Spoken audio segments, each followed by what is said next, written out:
you were working at Renegade Press, and how did that come to be? Like, what was the process getting there? Well, I wasn't working at there. The process of getting there was Dave and Deni Sim did Aardvark-Vanaheim, and then they got a divorce, and Dave did Aardvark, and Deni went and founded Renegade Press. And so all the books that weren't Cerebus went with Deni, and Dave kept Cerebus for himself, and that was the way they wanted it. He never really wanted to be a publisher, and she did. So that's kind of the way it worked. And Cerebus was one of the longest running comic independent books. comics, yeah. It was, I think, 300 issues. Yeah. And Steve Siegel was telling me that yesterday, and he was mentioning how Cerebus was kind of just a very iconic book.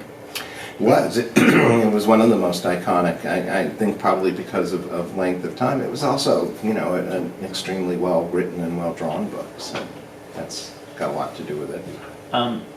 So whenever you've always had like a foothold on like the indie market. Yeah. How did that come to be? Like, what was the It goes back to those influences that I was talking about, because I was so influenced by when I was a kid by superhero comics, which I still love to this day. I always love them, and also influenced by underground comics, and then again, as time went on, by independent comics. So I don't see any separation of state here at all.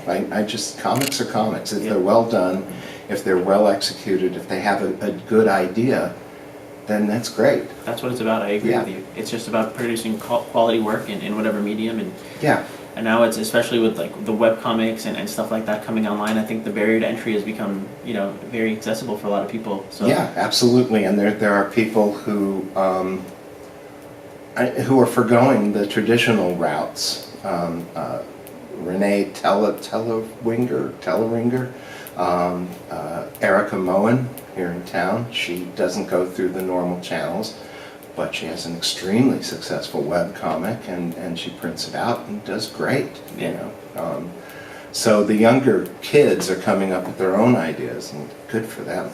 That's what it's about. So after you had finished Normal Man and Renegade, you started working at Marvel.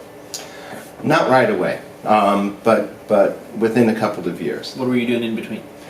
I worked in animation, actually, nice. for a while. I was the storyboard artist, did a few books in between. I did a book called Valentino, which was autobiographical stuff. I worked on things here and there, trying to change my style over from cartoony to more mainstream. But I worked in animation mostly.